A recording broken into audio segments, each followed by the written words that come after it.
Que bom que nós estamos aqui. E a gente vai continuar crescendo. Nós estamos falando, o teu tema é alinhamento no Ministério de Células, e eu espero que vocês tenham aprendido e pegado alguma coisa que realmente seja útil, né? Acumular conhecimento não é difícil. Agora, o problema é acumular conhecimento bom e prático para se usar. Se isso estiver servindo, então é bênção. Hoje nós vamos falar sobre valores. O que é valores? Depois vamos dar uma definição mais técnica, mas vamos dizer o que valor faz. Tudo que nós fazemos, o que nos move, são os valores. A escala de prioridade, o que vai lá para cima é que tem mais valor, o que vai mais para baixo é que tem menos valor. Agora, existem os valores, vamos usar uma palavra mais técnica, os valores postulados.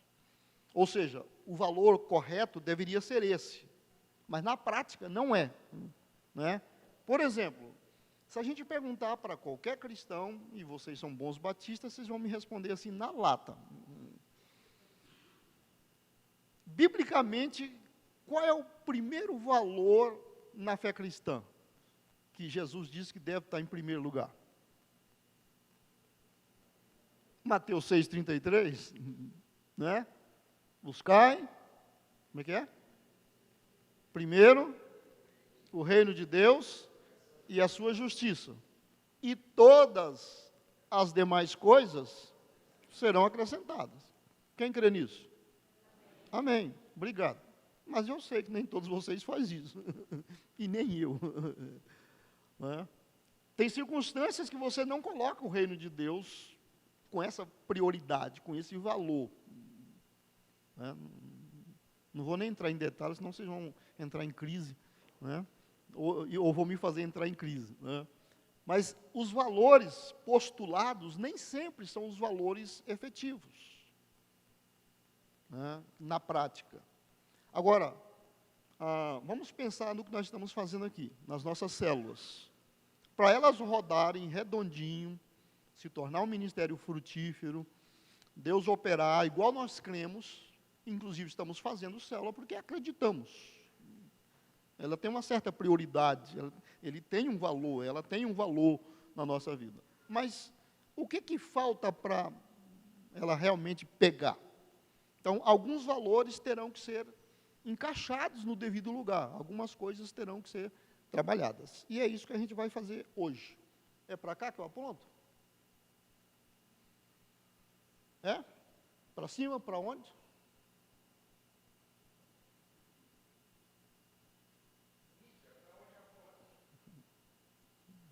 Me ajuda aí que a minha igreja não é tão tecnológica assim, não.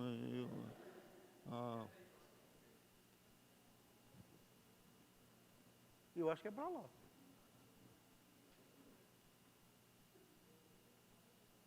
Se já ligaram, né? O primeiro botãozinho, liga. Ok. Então tem que aparecer uma imagem. Vamos ver. Ok. Descobri a América. E a América vai bem. Ok. Valores. Olha, o pessoal lá da minha igreja normalmente pede para eu quando eu faço algum slide, colocar o fundo preto para projetar melhor. Não sei se dá certo. Só essa aqui que está com uma letra mais ou menos nessa cor, as outras está branco, amarelo, bem amarelo. Eu acho que vai funcionar. Mas se precisar, vocês podem trocar o fundo. Valores. Aqui estamos falando, inclusive, eu já falei com o reverendo, depois nós vamos ter que trabalhar com um planejamento estratégico para a igreja. Quem trabalha em empresas, a sua empresa, a maioria delas tem um planejamento estratégico, a maioria das igrejas estão adotando, a convenção adotou. Vamos trabalhar num planejamento estratégico para a videira, e nesse planejamento estratégico vai entrar a visão, valores, coisa e tal, e a gente vai dar um toque aqui, mas eu estou adiantando, mas depois a gente vai fazer isso. Então, uma definição de valores. é uma posição preferencial designada a um projeto. Um projeto, pesquisa, desenvolvimento ou algo semelhante, que dá primazia aos recursos necessários. Então, uma posição preferencial é dar o primeiro lugar, dar os primeiros lugares, colocar ela no devido lugar. Né? Se a gente quer que atinja determinadas metas, a gente tem que investir determinado capital, seja financeiro, seja intelectual, seja de tempo, e se a gente não der o devido valor e esse devido investimento, né, fura. Né? Muito bem. Ok. Primeira coisa, prioridades focalizam valores. Prioridades focalizam valores. O que eu quero dizer com isso? O que nós queremos dizer e aprender com isso? Prioridades determinam onde vamos focalizar nosso tempo, energia e recursos. Então, prestando bem atenção, né? As prioridades, pode ser pessoal, tudo isso que nós vamos ver aqui hoje, você pode usar para a sua vida pessoal, familiar, profissional, para o seu ministério, para o ministério da igreja como um todo. O que está valendo para um aqui, está valendo para tudo. Você pode usar esse mesmo sistema aqui para qualquer coisa. Tá? Então, as prioridades determinam onde vamos focalizar nosso tempo, energia e recursos. Nosso sistema de prioridades leva ao foco os nossos valores. Já viu alguém que planejou trocar de carro no final do ano, mas depois ele resolveu ir para Miami, aí depois alguém chamou para ir tirar férias no Natal, lá em Natal, e aí ele não quis ficar num hotelzinho, ele ficou num 5 estrelas, e aí, quando chegou o final do ano, ele lembrou da troca do carro. Aí ele viu que ele torrou um punhado de graninha que não estava programado para ser gasto em outras coisas, porque era para a troca do carro. Ok. O sistema de prioridades dele tirou ele do foco. Então, aquela chance de conhecer Miami e de ir para Genipabu, deveria ter falado não. Então, ele disse não para o carro e disse sim para o intermediário. Né? É o mesmo que a gente faz com ler a Bíblia, orar. Esse ano eu vou ler a Bíblia inteira. E isso dura até fevereiro. Né? Outras coisas ganham essa prioridade. Eu vou orar todos os dias, 15 minutos. Né? Isso dura 3 dias. Né? Aí depois pula um dia, pula 2 dias, depois vai 2 dias na semana, depois vai uma vez na semana, uma vez por mês, e daqui a pouco eu preciso orar mais. Né? Então, o nosso sistema de prioridades leva ao foco os nossos valores. Você vai descobrir realmente o que é que eu estou valorizando. Eu digo que eu valorizo isso, mas na prática eu estou valorizando outra coisa.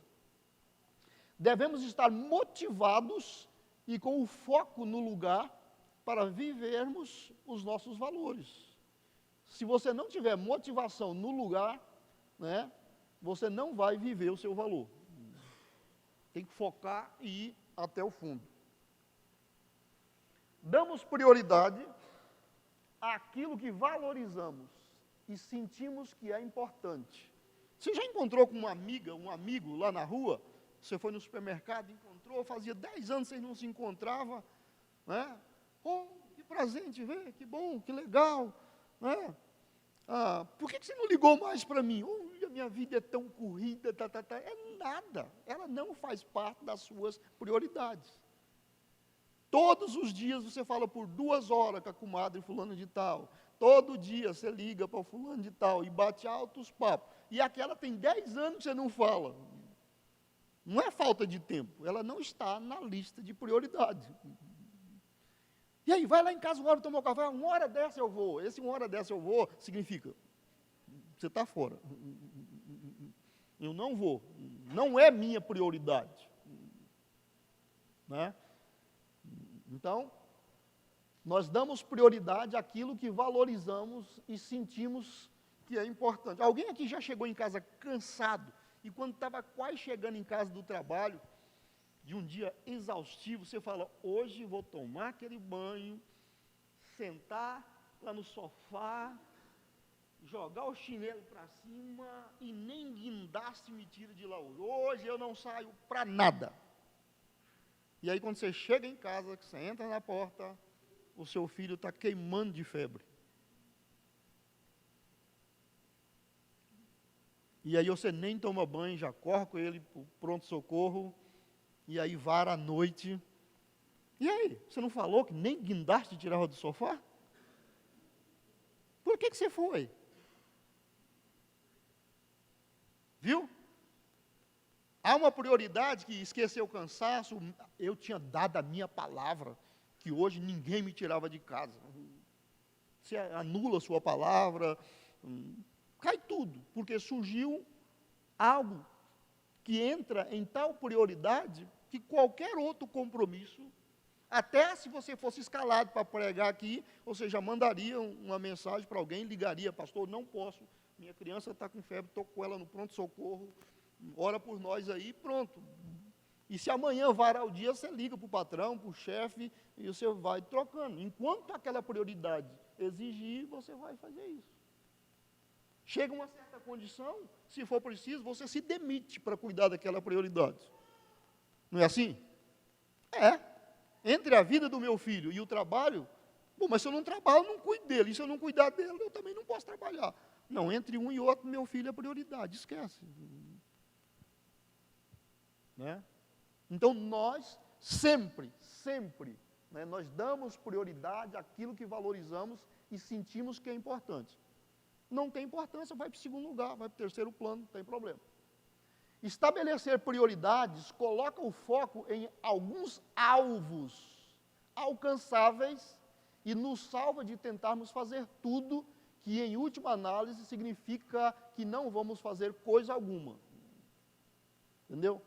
Quando nós estabelecemos as prioridades, aí a gente coloca o foco em alvos que são alcançáveis. E vamos focar nisso. Porque quem tenta fazer tudo, acaba não fazendo nada. Por exemplo, o que Jesus veio fazer no mundo? Salvar o mundo. Quando ele foi embora, ele tinha terminado a tarefa?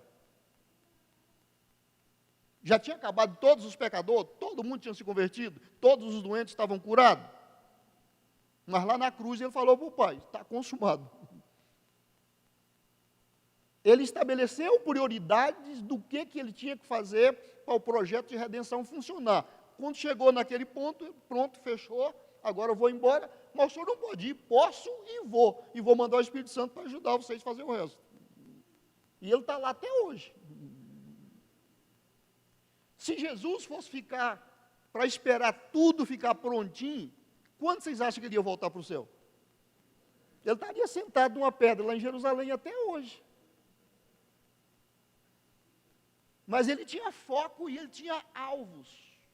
Lembra que de vez em quando ele falava, ainda não é a minha hora, não é chegada a minha hora. Jesus ia fazer isso, mas aí fizeram isso, e ele foi para tal lugar, não era chegada a hora dele. Ele tinha um tempo específico para estar nos devidos lugares, fazer o que tinha que fazer, e na hora H, ele, estou pronto, estou indo, e foi embora.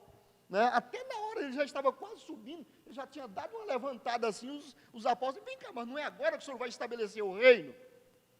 Ele falou, gente, isso aí não é dar conta de vocês o que Deus estabeleceu pelo seu próprio propósito. Mas vocês vão receber poder e sereis minhas testemunhas em Jerusalém, Judéia, Samaria, até os confins da terra. E tchau, tchau. E subiu. Né? Então Jesus tinha os alvos dele, né? E ele fez isso exatamente naquilo. Uma igreja, por exemplo, tem que ter alvos. Ela tem que ter propósitos, ela tem que ter alvos, ela tem que ter as prioridades dela. Por exemplo, vocês vão salvar todos os pecadores de Araçatuba? Não. Vocês vão ganhar todas as almas desse bairro? Não. Então, quem vocês vão ganhar? Vocês têm que focar mais no qual é o público que Deus tem para nós. Por que Deus nos colocou aqui? Que tipo de ministérios Deus quer que a gente faça? Nós vamos fazer obra social, creche, asilo, para drogado. para missões internacionais, vamos ganhar os milionários, vamos ganhar os afavelados. Esquece, se vocês vão fazer desse jeito aí, vocês acabam não fazendo nada e nem aquilo que Deus tinha mandado fazer. Então, quando a gente estabelece o plano estratégico, a gente também define quais são os alvos, qual é o público-alvo, o que é que Deus tem para nós. Nenhuma igreja vai fazer toda a obra de Deus. Em Araçatuba, Deus tem muitas, que todas elas juntas formam o corpo de Cristo, e cada uma tem uma filosofia, cada uma tem um público-alvo, cada um tem uma metodologia e foca naquilo. Né? Então, nós temos que focar no nosso. Por que Deus nos colocou aqui? O que Deus tem para nós? Aí a gente foca naquilo. Né? Se a gente tentar fazer tudo, acaba não fazendo nada. Muito bem. Cada uma de nossas ações tem um valor na nossa escala de prioridades. Cada uma das nossas ações tem um valor em nossa escala de prioridades, sobre a qual os nossos valores estão edificados. Então, interiormente, todos nós temos uma escala de valores. Né? E nós agimos baseado nessa escala de valores. Nós vamos ver isso aos poucos. Muito bem. 2. Uma declaração de visão aponta o caminho. Por isso que eu falei, eu já estou passando o carro na frente dos bois, mas depois nós vamos trabalhar num plano estratégico para a igreja e fazer uma declaração de visão. A declaração de visão da Monte das Oliveiras é 4 frases que definem a nossa visão, a visão de Deus para nós. É pregar o evangelho todo ao homem todo, priorizando relacionamentos, viabilizando que cada cristão cumpra o seu ministério pessoal e assim mobilizar a igreja como um todo para que cumpra a sua missão no mundo. Então, essa é a visão que Deus nos deu. Essa visão nos norteia. Tudo que nós fazemos está baseado nisso. Né? Por exemplo, a primeira frase lá, pregar o evangelho todo ao homem todo. Então, eu sou estritamente proibido pregar só cura. Eu não posso pregar só ofertas. Eu não posso pregar só Jesus salva. Eu tenho que pregar o evangelho todo. E eu não posso só ganhar alma, eu tenho que curar os corpos, eu tenho que ajudar o lado social, eu tenho que atingir o homem todo. Pregar o evangelho todo para o homem todo. Então é um compromisso. A igreja não pode ficar pegando o lado que a gente mais gosta e fazer só aquilo. A visão nos obriga a isso. E a segunda é priorizando relacionamentos. Essa é uma das partes mais complicadas para a minha igreja, e eu posso jogar isso para os paulistas. Né? O paulista tem como um lema interior, eu posso falar mal de vocês, porque eu sou goiano, então não tem nada com isso. Né? Eu não sou paulista, estou aqui porque escorreguei, né? Eu sou lá do morro, estou aqui porque escorreguei. O negócio do paulista é o seguinte, é da minha casa para o trabalho e do trabalho para casa. Eu não vou na sua casa para você não ir na minha. Você tem a boca grande, vai comer minha galinha. Então, paulista é difícil de relacionamento e não gosta muito de estar na casa do outro. Eu estou sempre ocupado e eu sei que todo mundo tem ocupação e ninguém tem tempo para...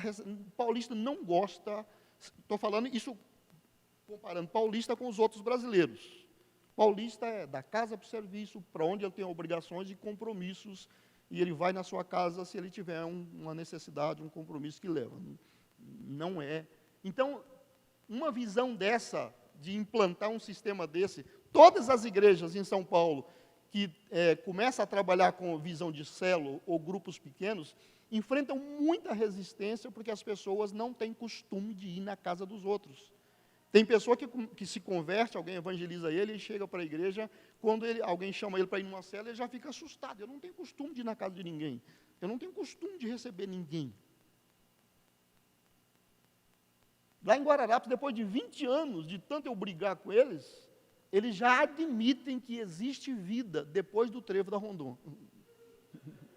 Tem gente que nasceu em Guararapes, cresceu em Guararapes e nunca passou de Araçatuba para frente. Ele nem sabe se existe mais coisas. Então, chamar um guararapense para sair é um sacrifício. Levar eles num evento, num congresso, alguma coisa que tira eles da casa dele, da cama dele, da comida dele, é terrível. Mas a nossa visão diz que nós priorizamos relacionamentos. Então, tem que se relacionar. E aí entra aquela, olha, eu não gosto muito de relacionamento porque as pessoas acabam criando intimidade e começam a fofocar. Qualquer igreja que as pessoas se relacionam, isso vai acontecer. Como é que você vai fofocar da vida de ninguém que você não sabe nada, que você nunca viu, nunca falou com ela? Então, é claro, se criar relacionamentos, cria afinidade, e cria coisa boa, e aparece também as ruins. Mas isso lixa, isso dá uma burilada nas nossas arestas, isso nos ajuda a crescer no conhecimento de Cristo, nos diversos feitos dos dons espirituais, e a gente saber que também temos imperfeições. Se a gente nunca relacionar, a gente nunca vai superar determinadas dificuldades. Então, tranquilamente, quem faz relacionamento, quem tem muitos amigos, de vez em quando fica chateado, alguém vai te chatear, vai te decepcionar. Tem gente que é tão ferido, que ele fala, eu não gosto nem de fazer amizade, que depois as pessoas ou mudam ou vão embora, e a gente sofre. É melhor você sofrer porque um amigo mudou, do que porque nunca teve um amigo. Não é? É melhor você não ter dia na semana para ir comer mais churrasco, atender todos os convites, do que você nunca sair de casa porque ninguém nunca te convidou. Então, eu sei que para vocês também não é tão fácil, vocês são araçatubenses, mas são paulistas. Né?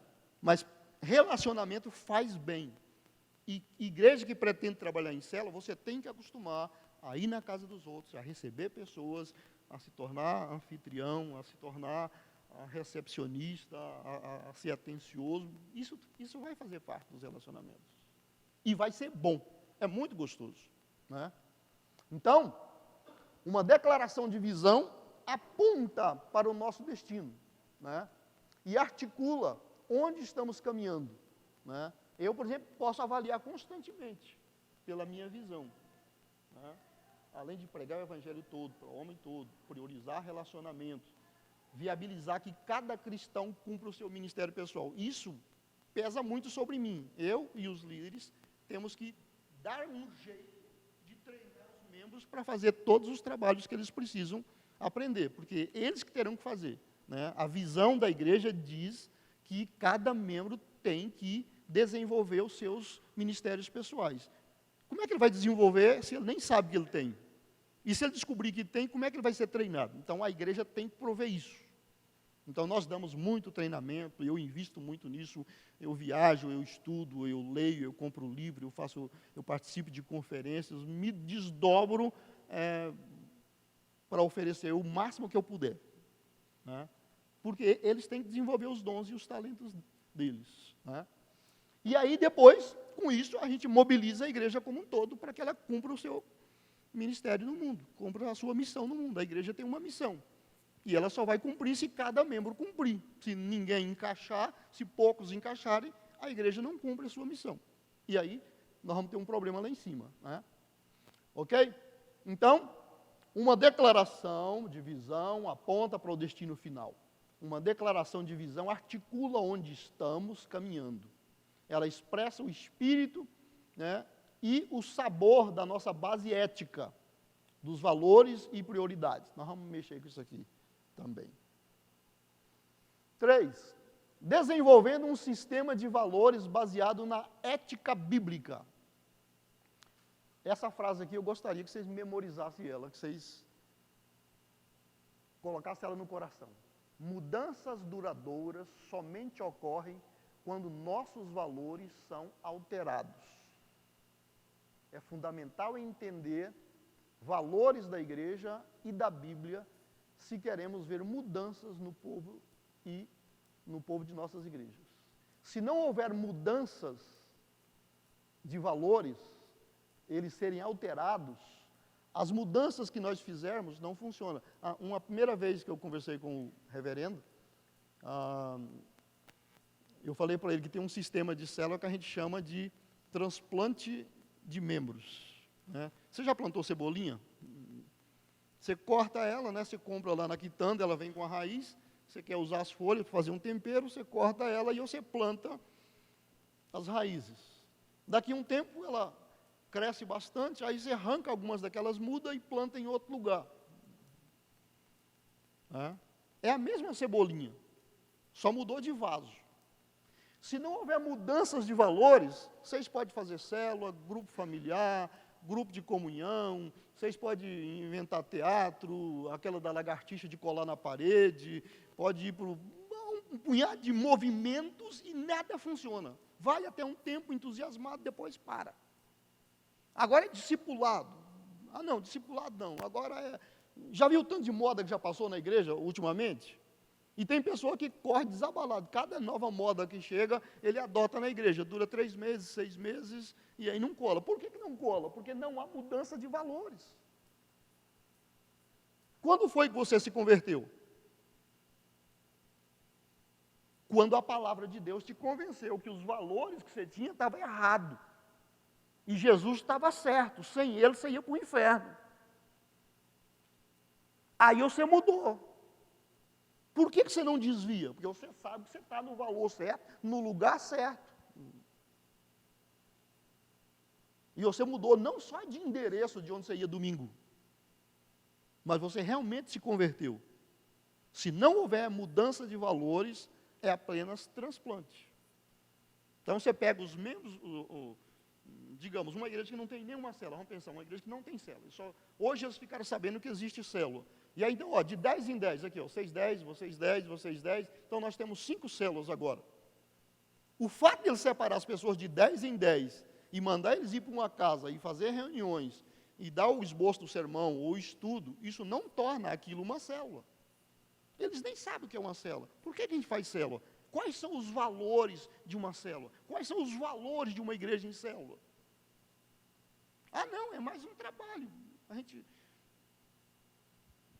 Então, primeiro, tem que haver mudanças significantes se houver mudança de valores. Se não houver mudança de valor, nós vamos testar vários modelos e não dá certo.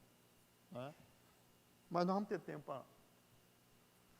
Ok, aqui é um estudo comparativo, uma analogia, para a gente entender o roteiro de uma igreja que está caminhando para ser uma igreja em célula. Por exemplo,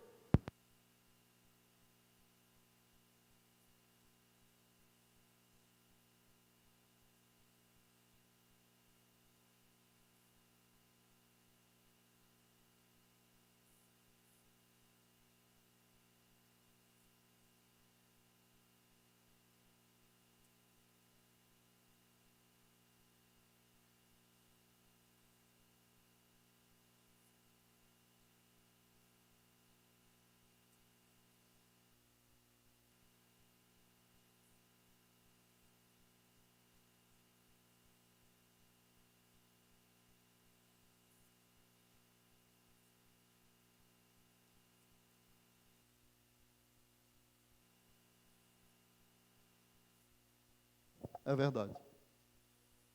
Ética é fazer o que é certo, de uma maneira bem mais simples. Tá? Então, a ética bíblica serve de bússola para nós. Na verdade, é o que determina a direção. Nós estamos, como cristãos, fazendo direitinho o que a ética bíblica ensina, nós vamos chegar em algum lugar, não vamos? Nos aponta uma direção. Inclusive, se alguém vê alguém fazendo algo que não é certo, fala, ei, você está errado. Não é esse o caminho. Para saber se está no caminho ou não, então, uma bússola. E a bússola, no caso de uma igreja, e uma igreja em célula, é a ética bíblica. O destino. O destino, então, é determinado pela visão. Para onde estamos indo? Uma declaração de visão, quer de uma empresa, quer de uma igreja, ela mostra o caminho, mostra onde nós queremos chegar. Né? Então, a visão. E aí vocês vão ter que trabalhar nisso e vocês vão ter que pensar. Não dá para alguém chegar aqui, ó, a visão de vocês é essa. As únicas pessoas que sabem a visão da videira são vocês. Então vocês vão ter que começar a orar, já estou alertando vocês, vocês vão ter que começar a orar. Deus, qual é a visão do Senhor? Quer dizer, vocês já têm uma visão, vocês já trabalham nela, ela só não está postulada, escrita. Mas como é que nós vamos transformar essa nossa maneira de ser igreja em frases corretas para a gente dizer, essa é a nossa visão. É isso que tem nos movido, é isso que nos conduz aonde nós queremos chegar. Certo? Então, a visão aponta isso. Né? O destino é a visão. E vai levar para onde estamos indo. O mapa. Já que estamos fazendo uma viagem, né? O mapa são os valores. O que vai guiar o nosso caminho. Por exemplo, todo mundo aqui quer ir para o céu? Amém? Agora, para ir para o céu e chegar lá, existe algumas coisas que se a gente fizer, pode até tirar a gente de lá.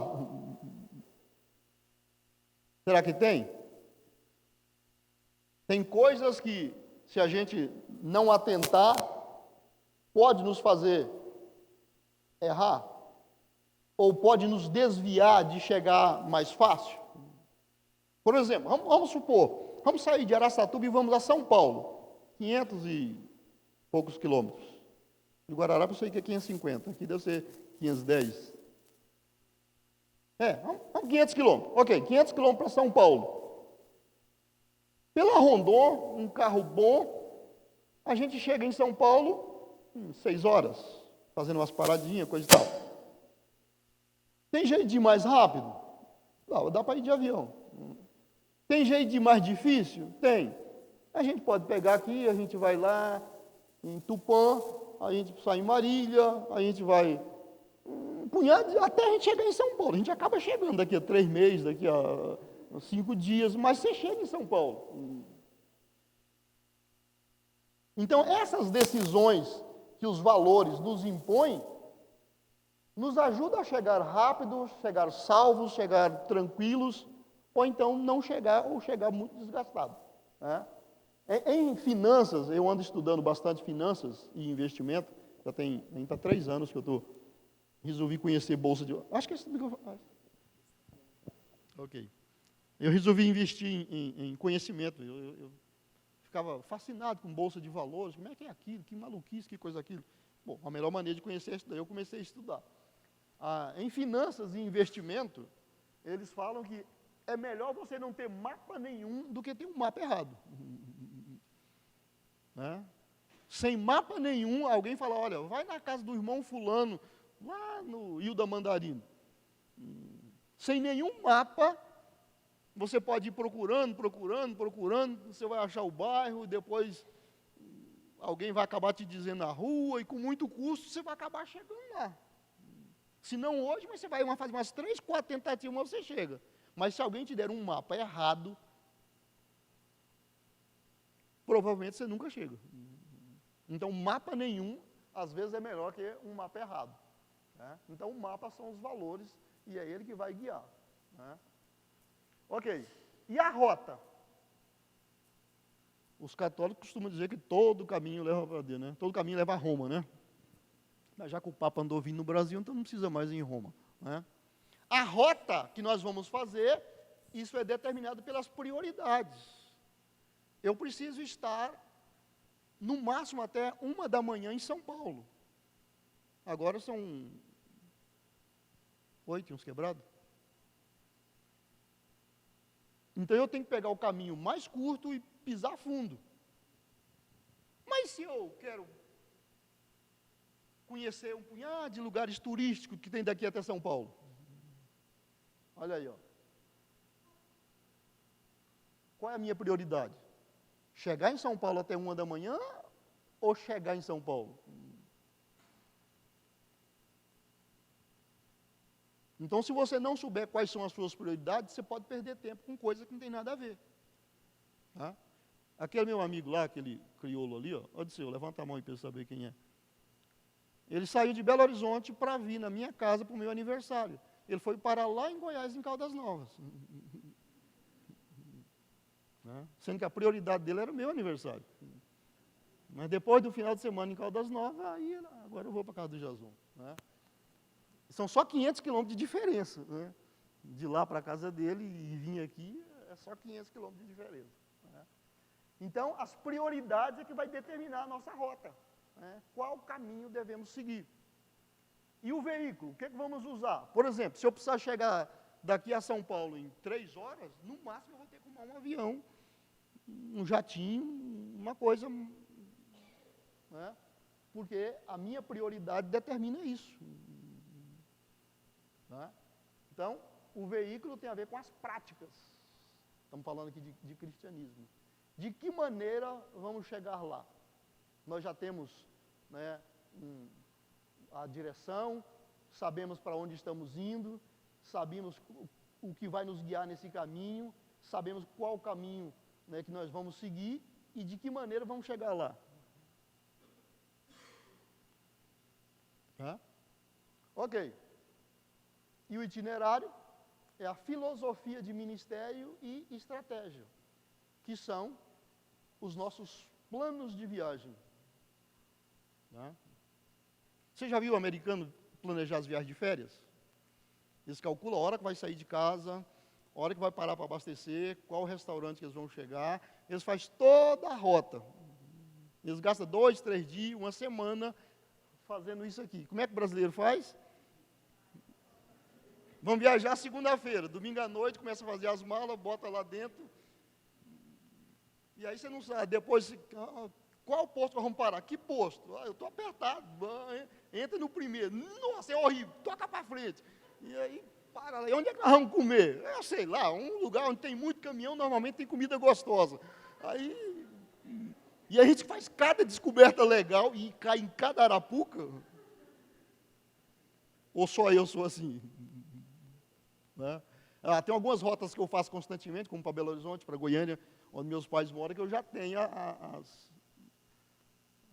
de tanto errar, eu já sei hoje onde errar menos. Né?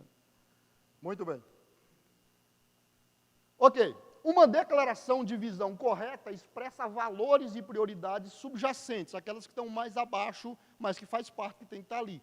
E dá direção ao desenvolvimento de prática pelas quais aqueles valores e prioridades podem ser vivenciados.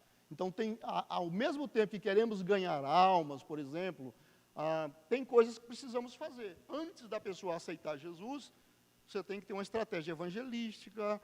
Antes da estratégia evangelística, você tem que fazer amizade, você tem que ganhar a confiança da pessoa, uma série de coisas para você chegar no alvo final.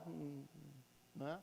Então, uma declaração de visão correta expressa valores e prioridades, essas prioridades subjacentes, que vêm por baixo, que vêm junto, que não é a principal.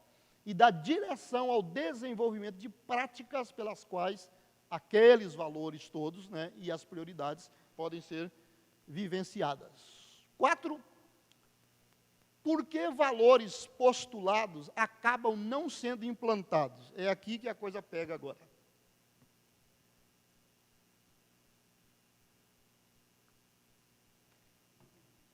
Por que valores postulados, que nós sabemos que são os valores, acabam nunca sendo implantados? Letra A. Porque os valores firmados não são os valores verdadeiros. O valor real é outro. Por exemplo, todo membro é um ministro. Essa é uma frase quase que eles gostariam de colocar na Bíblia. Isso deveria ser um versículo. Uma igreja em célula trabalha com a ideia de que toda casa é um templo, é uma igreja, e todo membro é um ministro. A igreja em célula acredita que todos os membros de uma igreja podem ser trabalhados e treinados para ministrar uns aos outros. Isso é bíblico. A Bíblia diz que todos nós somos sacerdotes. Então, isso aqui é uma postura bíblica. Todo membro é um ministro. Todo mundo pode chegar a ser um ministro. Não necessariamente um pastor ordenado, com formação teológica e pastorear uma igreja, mas ministrar a palavra de Deus, ministrar salvação, ministrar cura, ou qual for os dons dele, todo membro da igreja é possível. Isso é um valor de igreja em célula. Todo membro é um ministro. Esse é o valor postulado, mas qual é a verdade? Pode ser um valor postulado, porém a igreja, na verdade, valoriza profissionais exercendo o ministério. Como é que isso aqui funciona? Vocês estão achando, o que tem a ver? Por exemplo, todo membro é um ministro. O irmão aqui tem dom de cura, e ele ora e as pessoas são curadas. Aí o irmão X adoeceu.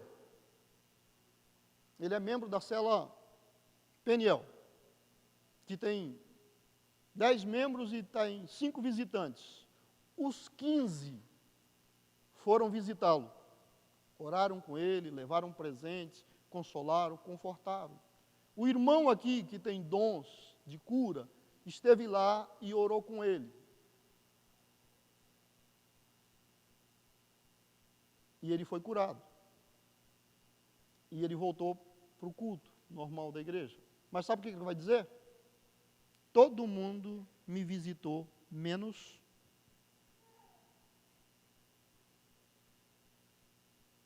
pastor Anderson. Se o Anderson tivesse ido lá e orado com ele, e ele não fosse curado, não teria problema. Mas os outros irmãos que não são pastores, foi lá e orou por ele, ele foi curado, mas faltou o Anderson. Aqui, ó. A igreja prefere os profissionais. Isso é um valor que precisa ser mudado. Você ser assistido por um membro da igreja, por um líder de célula, tem o mesmo peso, tem o mesmo valor do que pelos pastores e obreiros assalariados.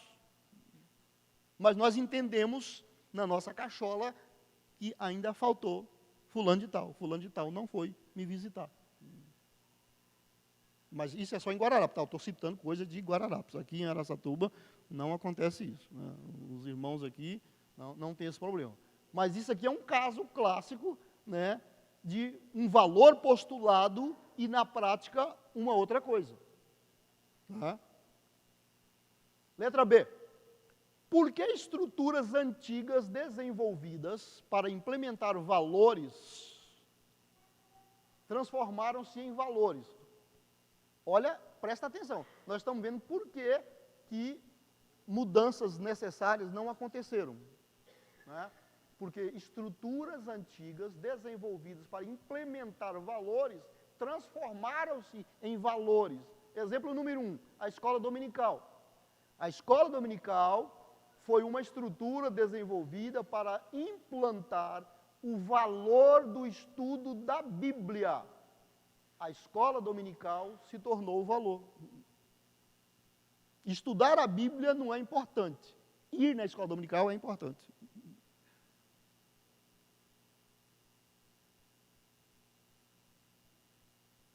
O que se ensina na escola dominical não tem a menor importância, mas ir na escola dominical é importante. O que vocês acham se você matricular sua criancinha lá no maternalzinho e 16 anos depois, 17 anos depois, ele está no maternal 2. E ele é sadio, inteligente, já está um rapazão e continua no maternal 2. Você acha que tem alguma coisa errada ou não? Alguém desconfiaria de alguma coisa? Sim ou não?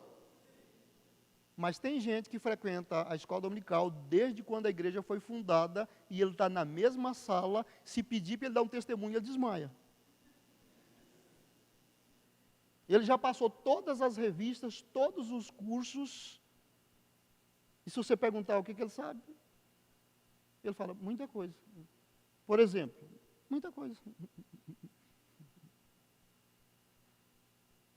Depois de 10 anos estudando numa escola dominical, o que você realmente aprendeu? Jesus salva, Jesus cura, liberta e volta. Bom, isso é da quadrangular, né? Esses 4 eles sabem de cor. Mas vocês notaram que nós valorizamos mais ser aluno da escola dominical do que o que estão fazendo lá? Por que esse bimestre, esse trimestre, ou esse quadrimestre, nós vamos estudar esse assunto. E depois que terminar, o que vai acontecer? Terminamos a revista. Qual é a próxima, pastor? A escola dominical foi criada para valorizar o estudo da Bíblia e levar as pessoas a estudar a Bíblia. As pessoas passaram a valorizar a escola dominical. Não sei agora, mas há uns anos atrás, nós já somos uma geração mais nova, eu cheguei a enfrentar esse problema em Guararapes. A pessoa tinha na cabeça dele que estar matriculado naquela caderneta que faz a chamada no começo da escola dominical é o mesmo que estar no hall de membro da igreja. Ele viajou, ficou 2 meses fora, e quando ele chegou, no primeiro domingo que ele chegou, ele foi na escola dominical, o nome dele não foi chamado, ele saiu bravo porque ele foi excluído da igreja.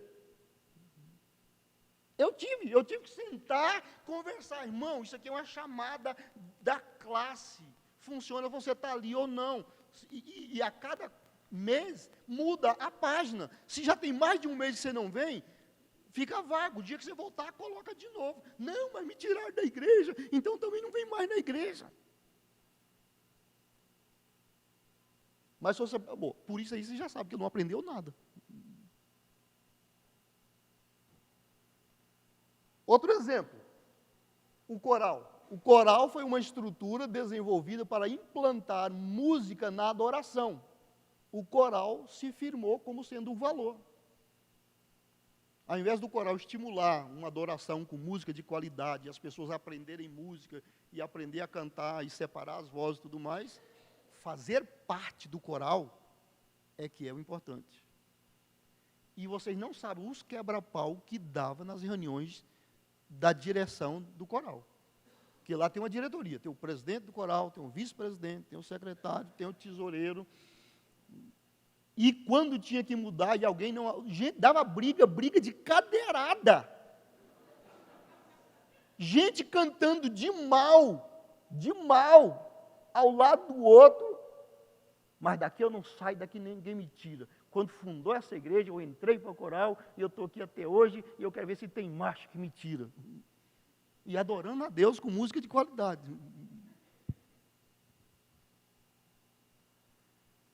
Bom, como vocês nunca foram um batistão, vocês não sabem disso, né?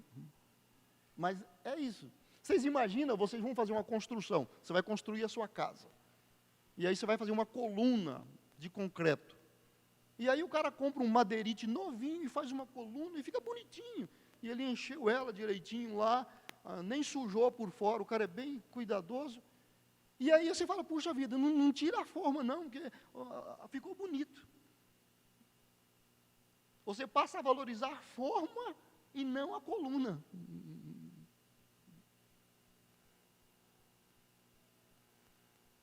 O que tem lá dentro, para mim, não importa se essa coluna não encheu direito, se ela vai cair, coisa e tal. Mas a estrutura é muito bonita, vai ficar lindo na minha casa. É isso aí, ó. A estrutura se tornou o valor. C. Por quê? Porque não existe estrutura apropriada para implementar os valores postulados. Por que nós queremos implantar determinados valores e eles não colam? Porque não existe estrutura apropriada para implementar os valores. Um exemplo aqui, eu posso valorizar o evangelismo, mas não tenho uma estrutura para o que realmente valorizo.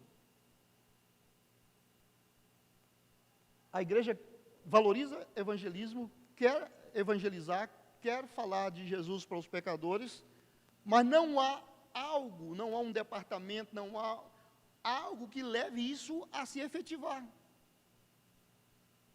Algo apropriado, onde eles podem orar, onde eles podem jejuar, onde eles têm literatura, onde eles têm treinamento, onde eles vão desenvolver as estratégias para evangelizar. Eles amam o evangelismo, mas não sabem nem como fazer. E nem fazem, porque às vezes estão fazendo com a ferramenta errada, né? Porque falta uma estrutura para que realmente façam aquilo que valorizam. Nós gostamos de estudo bíblico, mas existe alguém e uma estrutura para facilitar isso acontecer? Né? Ou valorizamos trabalho com crianças. Crianças são maravilhosas e é o futuro, coisa e tal.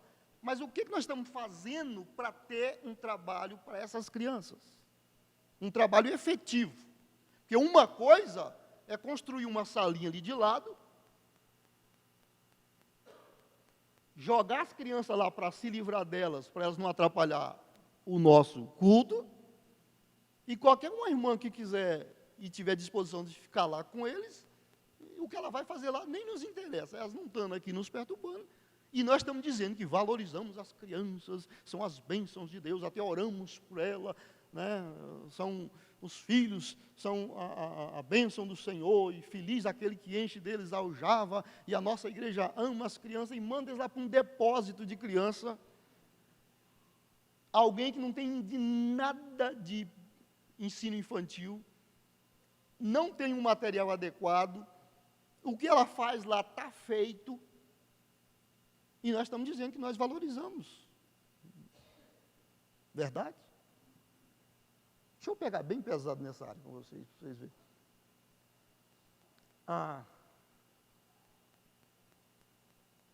Vamos pensar o seguinte, você acabou de comprar o carro dos seus sonhos, e é um carro, acima de 200, 300 mil. Você trouxe hoje aqui a chave para o pastor orar e ungir, porque foi aquela bênção, e você é ciumento.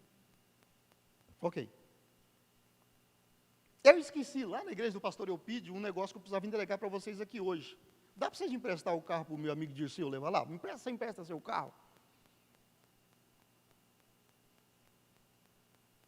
Não, eu não quero que você leve a ele, eu quero que você empreste o carro para ele. E vou te dizer, ele é barbeiro. A carteira dele é recente, tem 300 pontos, já capotou umas 4 vezes. Quantos de vocês me aconselhariam a emprestar esse meu carro? Você não emprestaria? Quanto vale o seu filho? Você deixa ele ir para uma pessoa que não tem pedagogia, que não tem ensinamento cristão maduro para ser um professor infantil, você nem sabe que revista ele está usando, você nem sabe o que ele está falando, mas você confia seu filho nele. E ele fica lá 3, 4 anos com seu filho. Seu filho só vale 200 mil? Arranhar o carrinho de 200 mil, você não deixa nem pensar. Mas encher a cabeça de minhoca, graças a Deus que a maior parte dos irmãos não faz tanta bobagem com os nossos filhos. Mas também não desenvolve tanto quanto poderia. Porque não há um plano para isso. O nosso plano é nos livrar deles para não perturbar a gente a adorar aqui. Igreja que valoriza criança tem que pensar nisso. O espaço adequado, material adequado, profissionais adequados, irmãos adequados, treinamentos adequados, e isso custa, mas vale a pena. Vale a pena. Há uns anos atrás, deve estar aí uns 8 ou 10 anos, nós resolvemos fazer um investimento bem concentrado em adolescentes, crianças e adolescentes, especialmente na área de adolescentes. A gente estava vendo a possibilidade de a gente ter problema no futuro. Aí nós trouxemos um casal, uma família, que trabalhava com Jocum e fazia parte da escola de King's Kids. Eles ministravam King's Kids, faziam parte da diretoria nacional, e eles estavam no fim de um ministério local e transição, e eu acabei conseguindo trazê-los. E nós investimos neles com o mesmo peso pastoral. Agora ele já foi ordenado, ele está em Presidente Venceslau, está tendo uma experiência pastoral. Olha, o que revolucionou os nossos jovens e adolescentes. Domingo passado agora nós mandamos um para Jocum. E recentemente o que tem de adolescente chegando na juventude, que já veio falar comigo, que está incomodado com o que Deus está falando sobre missões ou sobre vocação, e o trabalho que eles têm feito, vale a pena. Então, as áreas que a gente considera prioritária, a gente tem que investir prioritariamente. nelas, né? Senão, a gente tem um bom valor, né? Mas não vai. Então, acho que eu pulei um aqui. Ok.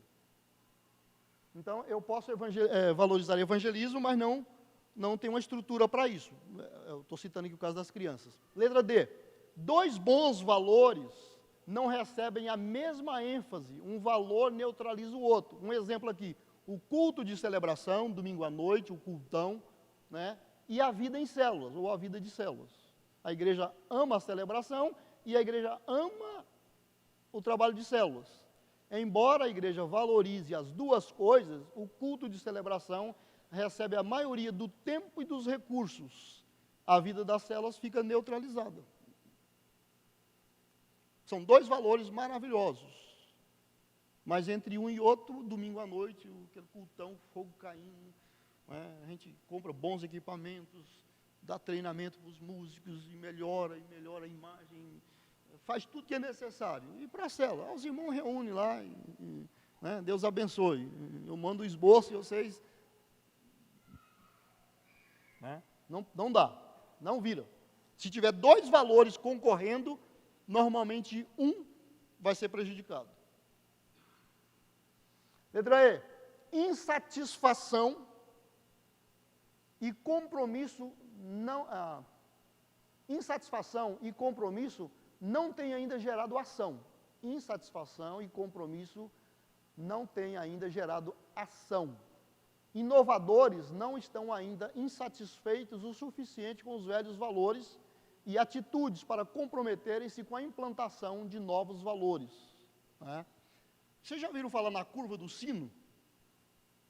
Vamos imaginar aqui um sino, né? Um sino de boca para baixo.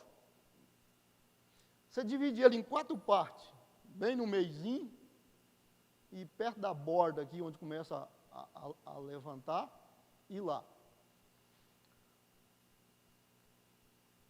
Essa parte pequena aqui são pessoas chamadas inovadoras. É um número normalmente de 10 a 12, 8, 10, 12% de um grupo. E ali tem um grupo de 27, 28, 30%, que são pessoas conservadoras. Depois a outra metade são pessoas que a gente chama de arrastados ou adaptáveis, né? E a outra parte pequena, equivalente a essa de cá, mais ou menos na mesma proporção, são aqueles radicais, que são do contra, eles nunca vão mudar. Esse grupinho pequeno aqui de inovadores é que impulsiona todas as mudanças. E em todo grupo existe essa porcentagem. Esse grupo faz a coisa pegar fogo e eles contaminam os adaptáveis que devagar vão empurrando. Então vai ter aquele grupinho lá que nunca vão entrar. Se eu chegar, Anzo, vamos derrubar esse negócio aqui? Nós estamos pensando em derrubar isso aqui, irmãos. Vai aparecer uma porcentagem de gente, vamos sim, é sábado que a gente vem já com as marretas. E vai ter gente vem, mas por que vocês querem derrubar? Se a gente convencer que a nossa razão é boa, eles falam, não, eu vou apoiar. E tem uns que vão falar, eu não acho que isso vai dar certo não, mas eu vou ver vocês começarem e vou ver se isso vai. E tem uns que já vão falar, olha, eu nunca vou concordar com isso. Então, vamos transformar a videira em igreja em célula? Oba, maravilha, glória a Deus, é isso aí, pastor. Deus está nos chamando para uma coisa nova. Então, os irmãos, opa, calma lá, calma com o andor, que o santo é de barro. Né? Por que vamos mudar? O que tem de melhor? O que vai... Né? E outros vão falar, eu vou pagar para ver. Aí eles viram as células começou a andar, os resultados começaram a aparecer, eles entram, vão tocar numa boa. Aí tem uns que vão falar, Jesus não tinha célula. Eu não vi nenhuma vez na Bíblia célula. Isso é inovação. Isso é coisa do capeta. E alguns vão chegar nesses extremos. Então, qualquer coisa que você tentar fazer uma mudança, esses perfis vão aparecer. Então, nesse caso aqui, o que estamos dizendo é que não estamos satisfeitos como as coisas estão andando. Mas essa insatisfação e o compromisso para mudar isso ainda não gerou ação. A ilustração que eu gosto de usar para isso aqui é do elefante na sala. Imagina a sua sala, lá da sua casa, com um elefante de todo tamanho lá. Ele entrou pela porta quando ele era pequenininho. E vocês foram dando comida e água, e ele cresceu dentro da sala, e agora não dá mais para sair. Nem pela porta, nem pela janela, e ele nem vai para os outros cômodos. Você quer assistir televisão, não dá, porque o elefante está na frente. Você senta no sofá, ele fica batendo o rabo da sua cara, batendo a orelha, você vai passar com o bolo, ele já mede a trompa. Todo mundo fica incomodado, mas ninguém fala nada. Você quer sair, você tem que chegar na parede e ir passando assim, porque o elefante está lá. Chega um dia que alguém diz, hoje esse elefante sai daqui. Ele traz uma escavadeira e mete ela na janela e arromba, derruba a parede com tudo e bota o elefante para fora. Aqui não é lugar de elefante. Chega, seu reinado acabou. Aí coloca um plástico lá, coloca madeirite, mês que vem faz outra parede, mas esse elefante sai. Então, enquanto não houver isso, quantos problemas na família está desse jeito? Às vezes é pecado, às vezes é intriga, é maledicência, é problema, aquele elefante na sala, ninguém nem toca no assunto. Né? A família tem 10 irmãos, eles reúnem todo ano no Natal, mas o A não fala com o B, e o B não pode falar com o C, se a esposa do D for, o outro não vai, e se o filho de fulano levar o brinquedo dele, eu já tenho que levar uma caixa dos meus brinquedos, mas ninguém toca no assunto, faz uma oração, agradece a Deus pela bênção de estar reunido mais uma vez, mas se tocar no problema, o circo pega fogo. E todo mundo tolera o elefante na sala. Isso tem que incomodar a ponto de produzir mudança. Alguns pecados, algumas manias erradas, alguns hábitos errados da nossa vida, é igual esse elefante também. Chega um dia que ou você perde a paciência e varre ele da sua vida, ou ele vai acabar fazendo um estrago na sua comunhão com Deus, no seu relacionamento, no seu crescimento. Então, tem que haver uma insatisfação e um compromisso com a coisa que está acontecendo, e isso precisa mudar. Incomodar a ponto disso, né, acontecer.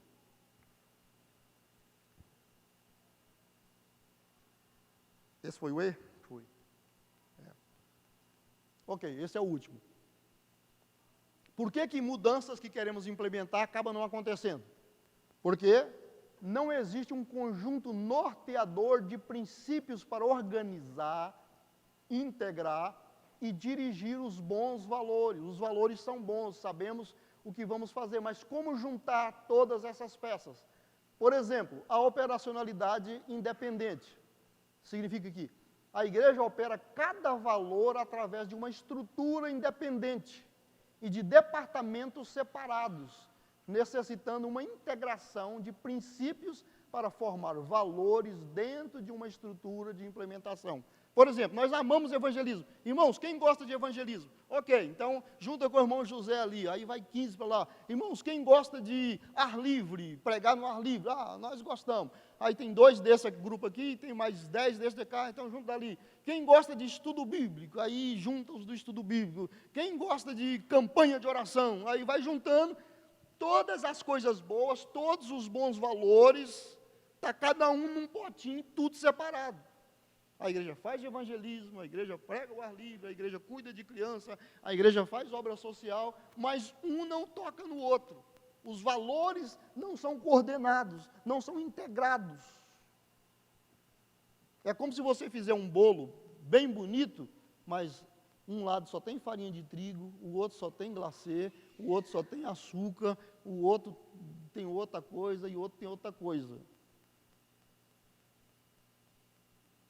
Se você tirar uma fatia dele, você pode comer sem açúcar, sem doce, você pode ficar... Na verdade, isso não é nem um bolo. Isso é uma coisa informada, né? O bolo tem que ser homogêneo, todos os ingredientes. Então, a igreja precisa ter todos os seus bons valores, mas eles não podem operar em estruturas independentes. Jovens têm o trabalho deles e não se mistura, nem com os adultos, nem com os adolescentes, e nem com as senhoras. As senhoras têm delas, eu não quero os homens perto de nós, vocês atrapalham. E os homens, opa, pelo menos nós podemos ficar quietos em casa. E aí, cada grupo opera separado. Gente, os valores todos da igreja têm que girar juntos. Quem gosta de estudar a Bíblia? Aí eles vêm para cá um grupinho para estudar a Bíblia, para ler a Bíblia. Enquanto todo mundo deveria ler a Bíblia. Então, se não houver, por não existir um conjunto norteador, o que nós vamos fazer para juntar tudo isso? Para todos os nossos valores funcionar. Todas essas coisas aqui, por enquanto elas estão meio no ar para vocês.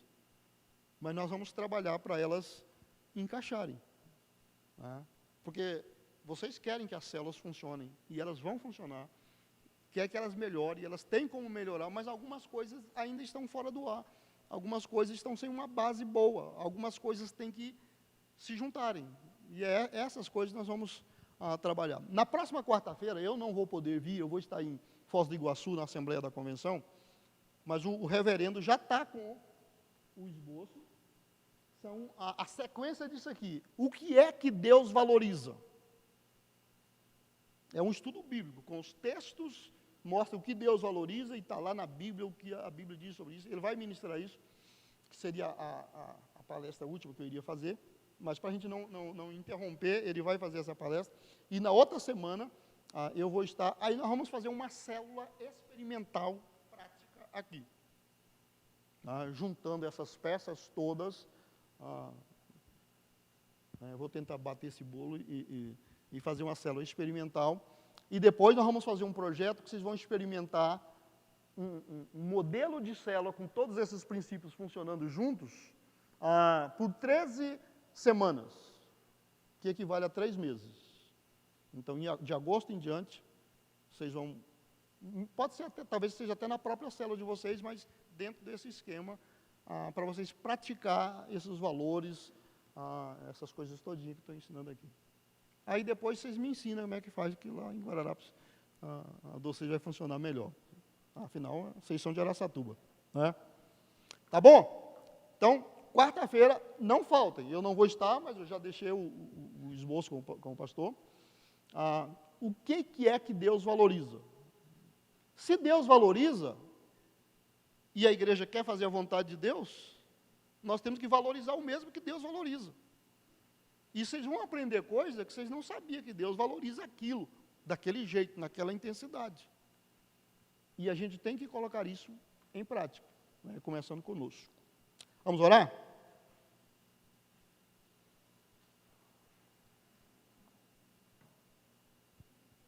Senhor, eu quero agradecer, porque o Senhor tem valores maravilhosos na Tua palavra. E são eles que devem nortear a nossa vida e o nosso ministério.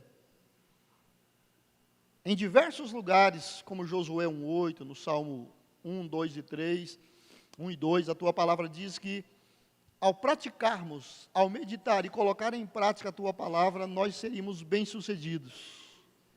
O Senhor nos faria prosperar naquilo que fazemos. Isaías 55 fala que, assim como a chuva e a neve que cai dos céus e rega a terra e faz com que produza pão para a pessoa que trabalha, assim será a palavra que sair da tua boca, ela não voltará vazia, mas fará tudo o que te apraz. É isso que nós queremos, Senhor, que as verdades da tua palavra deixem de ser apenas um texto em um livro e sejam encarnadas em nós, no nosso espírito, no nosso coração, e a nossa prática diária seja exatamente as práticas da ética bíblica, da ética cristã, dos valores que o Senhor valoriza. E para isso nós precisamos de ajuda do Teu Espírito Santo, de revelação do Seu Espírito Santo. Se o Senhor não nos convencer de que esses valores bíblicos, essas verdades bíblicas e eternas precisam funcionar nessa escala nas nossas vidas, nós vamos continuar crendo que elas são maravilhosas, que são boas, que são bênçãos, porque estão na Tua palavra, mas não serão efetivas nas nossas vidas. E nós sabemos que Aqueles que ouvem a palavra, mas não praticam, é como aquele construtor insensato, que constrói sobre areia. E não é isso que nós estamos fazendo aqui, Senhor. Nós estamos sinceramente empenhados em descobrir os teus planos, os teus propósitos e colocar isso em ação, tanto na nossa vida pessoal, quanto familiar, quanto ministerial. Eu quero agradecer ao Senhor por abençoar essa igreja e permitir que ela conheça ao Senhor de uma maneira tão especial e ela poder se dedicar àquela visão e àquela missão que o Senhor tem para eles nesse lugar e através desse lugar atingir tantos outros quantos forem possíveis. Assim como o Senhor vai fazer grandes coisas na igreja local, aqui nesse bairro e aqui em Araçatuba, através dela o Senhor vai abençoar no estado de São Paulo, vai abençoar no Brasil, vai abençoar no exterior, em qualquer lugar que for necessário, o corpo de Cristo vai estar operando no poder e na graça do seu Espírito Santo. Obrigado por essa noite, por aquilo que o Senhor está realizando na vida de cada um dos seus filhos. Eu agradeço e eu os abençoo em nome de Jesus. Amém?